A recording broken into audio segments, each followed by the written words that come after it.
Well, I don't think that hindi pa sila handa sa ngayon. Sa tingin ko, ang pinakahanda, mayroong national recognition ay si VP Lenny Robredo. Naghahanda raw si Senator Risa Ontiveros.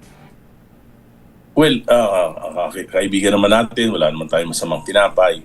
Pero matagal na akong sumasama sa presidential campaign. Oo.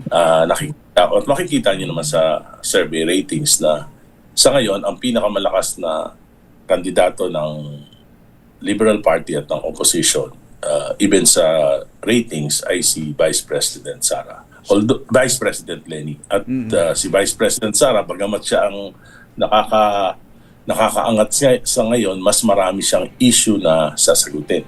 So sa tingin nyo, walang panalo yung Risa Ontiveros kay Sara Duterte? Makikita niyo naman yung ratings. Ratings would speak for itself. Diba? Ayaw diretso ni Kong Egay. Kasi may nagtutulak din.